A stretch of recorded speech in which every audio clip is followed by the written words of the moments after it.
1983ல் 4 வயசு பையன் ஒருத்தன் ஆக்ராவில் இது என்னோடய மறுபிறவி, நான் போன ஜென்மத்தில் இதே ஊரில் பெரிய ரவுடியாக இருந்தேன், எனக்கு பெரிய வீடு இருக்குது, என்னோடய ஒய்ஃப் இருக்காங்க, எனக்கு 2 குழந்தைங்க இருக்காங்கன்னு சொல்லிட்டு ஒரு பெரிய ஸ்டேட்மெண்ட்டை கொடுக்குறான். இதை பார்த்து மொத்த இந்தியாவுமே அதிர்ந்து போகுது. ஆக்சுவலி உண்மையிலே இவன் மறுபிறவியா, இவன் போன ஜென்மத்தில் ரவுடியாக தான் இருந்தானா, என்ன நடந்துச்சு, அதை பற்றி தான் இன்றைக்கி நம்ம வீடியோவில் டீட்டெயிலாக பார்க்க போகிறோம். வாங்க வீடியோக்குள்ளே போகலாம். 12 டிசம்பர் 1983 டிட்டு சிங் அப்படின்னு ஒருத்தன் ஆக்ரா கிட்ட இருக்க பாத் அப்படின்ற வில்லேஜில் பிறக்கிறான். அவன் பிறந்து ஒரு 2 வயசு வரைக்கும் நார்மலாக எப்பவுமே சின்ன குழந்தைங்க இருக்க மாதிரி தான் இருக்குது. பட் 2.5 வயசு ஆனதும் அவன் என்ன சொல்கிறான் அப்படின்னா, அவங்க அம்மா கிட்டலாம் போயிட்டு, என்ன ட்ரெஸ் இது, இந்த மாதிரி ட்ரெஸ்ஸு எங்களோட ஒரிஜினல் அம்மா பண்ண மாட்டாங்க, இந்த மாதிரி கேவலமான ட்ரெஸ்ஸஸ் நீங்கள் பண்ணுறீங்களே அப்படின்ற மாதிரியான சில விஷயங்கள் சொல்ல ஆரம்பிச்சிருக்கான். இது அப்போ இருக்க எல்லாருமே ஷாக் ஆனாலும், குழந்தை ஏதோ துருத்துன்னு இருக்குன்னு சொல்லிட்டு எல்லாருமே சைலண்ட்டாக விட்டுருக்காங்க. பட் அப்படியே நாட்கள் கிடக்குது. கிட்டத்தட்ட 4 வயசு அந்த பையனுக்கு. இப்போ அந்த சமயத்தில் அவன், இது என்ன வீடு, இது இவ்வளோ சின்ன வீட்டில் என்னை வச்சு வளர்க்குறீங்களே, என்னோடய வீடு எப்படி தெரியுமா இருக்கும், நான் எவ்வளோ பெரிய ரவுடி தெரியுமா, என் வீடெலாம் அவ்வளோ பெரிய பங்களாவாக இருக்கும், என்னையா இப்படி வளர்க்குறீங்க நீங்கள் அப்படின்ற மாதிரி சிலதெல்லாம் சொல்ல ஆரம்பிச்சிருக்கான். ஆக்சுவலி டிட்டு சிங் அந்த ஃபேமிலி ரொம்பவே புவர் ஃபேமிலி. அந்த ஃபேமிலியில் 6 குழந்தைங்க இருக்காங்க. டிட்டு சிங் தான் 6ஆவதாக குழந்தைகள். இவன் இந்த மாதிரி நிறைய விஷயங்கள் சொல்ல இந்த 6 குழந்தைங்கள் இருக்காங்கன்னு சொன்னல, இதில் ஃபர்ஸ்ட், அதாவது மொதல் பையன், அவன் என்ன பண்ணுறான் அப்படின்னா சரி இவன் ஏதோ சொல்கிறான், பட் இதெல்லாம் உண்மையாக இருக்குமா, இருக்க சான்சஸ் இருக்கா அப்படின்னு சொல்லிட்டு அந்த பையன்கிட்ட திரும்ப கேட்க ஆரம்பிக்கிறான். நீ யார், இதுக்கு போன ஜென்மத்தில் இருந்தேன்னு சொன்னல, நீ போன ஜென்மத்தில் யாராக இருந்த அப்படின்ற மாதிரி கேட்க ஆரம்பிக்கும்போது அவன் சொல்கிறான், நான் போன ஜென்மத்தில் ஆக்ராவில் சுரேஷ் வர்மாவாக இருந்தேன். சுரேஷ் வர்மா அப்படின்னோடனே அந்த ஃபஸ்ட்டு பையனுக்கு ரொம்பவே ஷாக். ஏன்னா சுரேஷ் வர்மா அப்படின்றவர் ஒரு ரொம்ப பெரிய ரவுடி டான், ஆக்ராவில் பெரிய டான். அவராக இருன்னு சொல்லும்போது, உண்மையிலே நீ அவராக தான் இருந்தே அப்படின்னு கேட்கும்போது, ஆமாம் நான் அவராக தான் இருந்தேன். என்ன நான் அந்த ஆக்ராவில் சுரேஷ் ரேடியோ அப்படின்னு சொல்லிட்டு ஒரு கடை வச்சுருந்தேன், வேணும்னா நீங்கள் அங்கே போய் செக் பண்ணிங்க, அங்கே போய் என்னை பற்றி கேட்டு பாருங்கள், என்ன சொல்லுவாங்க அப்படின்ற மாதிரியான சில விஷயங்கள் இந்த சின்ன பையன் டிட்டு சிங் சொல்கிறான். ஸோ இந்த ஃபர்ஸ்ட் அவங்கள அண்ணன், அந்த ஃபஸ்ட்டு பையன் இருக்கல, அவனும் ஆக்ராவுக்கு போகிறான். கிட்டத்தட்ட பாத்லேருந்து ஆக்ரா ஒரு 6 கிலோமீட்டர் இருக்கும். ஸோ இவனும் போகும்போது கரெக்டாக அந்த இடத்துல, அந்த மார்க்கெட்டில் இந்த டிட்டு சிங் சொன்ன மாதிரியே சுரேஷ் ரேடியோ அப்படின்னு சொல்லிட்டு ஒரு ரேடியோமே இருக்குது. அங்கே போய் விசாரிக்கிறான். அங்கே ஒரு லேடி இருக்காங்க, அவங்க பேர் உமா. அவங்க யார் அப்படின்னா சுரேஷ் வர்மாவோட ஒய்ஃப்.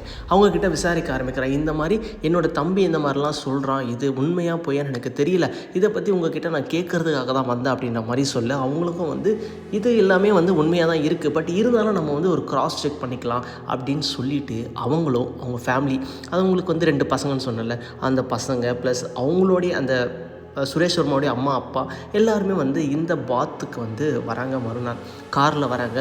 இறங்குனே அந்த பையன் பார்க்குறான், ஏதோ ஒரு கார் வருது போலன்னு சொல்லிட்டு அமைதியாக இருக்கான். பட் இருந்தாலும் அந்த கார்லேருந்து இவங்க எல்லாம் இறங்கி வந்ததும் அவன் பார்த்து ரொம்பவே ஷாக் ஆகிறான். ஷாக் ஆகிறது மட்டும் இல்லாமல் அவனுக்கு ரொம்பவே சர்ப்ரைஸாக இருக்குது. அவங்க வந்தோடனே அவங்கள பார்த்து கேட்ட மொதல் வார்த்தை, ஏன் என்னோடய காரில் நீங்கள் வரல அப்படின்னு கேட்டான். இதுவே அந்த ஒய்ஃப் அவங்களுக்கு எல்லாமே ரொம்ப ஷாக்கான ஒரு விஷயமா இருக்குது. என்னடா இது எப்படி அவனுக்கு தெரியுதுன்ற மாதிரி நினைக்கிறாங்க. பட் அப்படியே போகிறாங்க. திரும்ப ஒவ்வொன்றா கேட்க ஆரம்பிக்கிறாங்க. அவன் எல்லாமே கரெக்டாக சொல்கிறான். என்னோடய ஒய்ஃப் பேர் உமா, எனக்கு 2 பசங்க இருக்காங்க, அந்த பசங்க பேர் மோனு, சோனு, எனக்கு பெரிய பங்களா இருக்குது அப்படின்ற டீட்டெயில்ஸ் எல்லாமே சொல்ல ஆரம்பிச்சுட்டு அவங்க எல்லாமே ரொம்பவே சர்ப்ரைஸ் ஆகிறாங்க. பட் இருந்தாலும் கிராஸ் செக் பண்ணணும்னு சொல்லிட்டு அவனை அந்த பங்களாவுக்கு கூட்டிகிட்டு போகலான்னு சொல்லிட்டு கூட்டிகிட்டு போகிறாங்க காரில். அப்படி போகும்போது இந்த சுரேஷ் ரேடியோன்னு சொன்னல, அந்த மார்க்கெட் வழியாக தான் கூப்பிட்டு போகிறாங்க. எதுவுமே சொல்லாமல் அந்த சுரேஷ் ரேடியோ கிராஸ் பண்ணும்போது கரெக்டாக அந்த சின்ன பையன், 4 வயசு பையன், ஏன் இங்கே தாண்டி போகிறீங்க, இது கடை இங்கே இருக்குது, நீ எங்கே போகிறீங்க அப்படின்ற மாதிரி கேட்டிருக்கான். அதை பார்த்தோன்னே அவங்களுக்கு இன்னுமே ஷாக் ஆகுது, என்னடா இது எல்லாமே கரெக்டாக சொல்கிறானே அப்படின்னு சொல்லிட்டு. ஸோ கடைக்குள்ளே கூப்பிட்டு போனால் எது எங்கெங்கே இருந்துச்சு, என்னெல்லாம் நடந்துச்சு இந்த கடையில் அவர் என்ன பண்ணார், மீன்ஸ் அவர் என்ன பண்ணியிருக்கார் அப்படின்னா இந்த லக்கி பாஸ்கர் மூவிலலாம் வரும்ல, இந்த மாதிரி ஷிப்லேருந்து டிவிஸ் எல்லாம் எடுத்துகிட்டு வந்துச்சு, அதை கம்மியான விலைக்கு சேல் பண்ணுறது, இந்த மாதிரி கடத்திட்டு இந்த மாதிரி பண்ணுற விஷயங்கள் தான் அவர் பண்ணியிருக்காரு.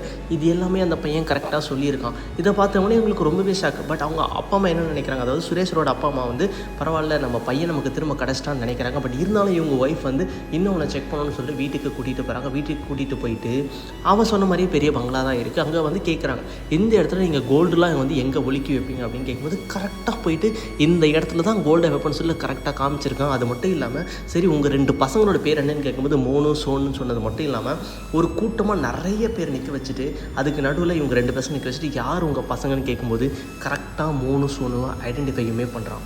இது அந்த டைமில் ரொம்ப பெரிய நியூஸாக இருக்குது. டைம்ஸ் ஆஃப் இந்தியாலாம் வந்து இது ரொம்பவே ஹெட்லைனாக வந்து மாறிட்டு எல்லாருமே வந்து இதை சொல்லிட்டு இருக்காங்க. அந்த டைமில் இவர் எப்படி இறந்தாருன்னு கேட்கும்போது நான் வந்து ஒய்ஃப் கூட நான் இறக்கிறதுக்கு ஒரு நாளுக்கு முன்னாடி ஒய்ஃப் கூட நான் வெளியே போயிட்டு சுற்றிட்டு வந்தேன்.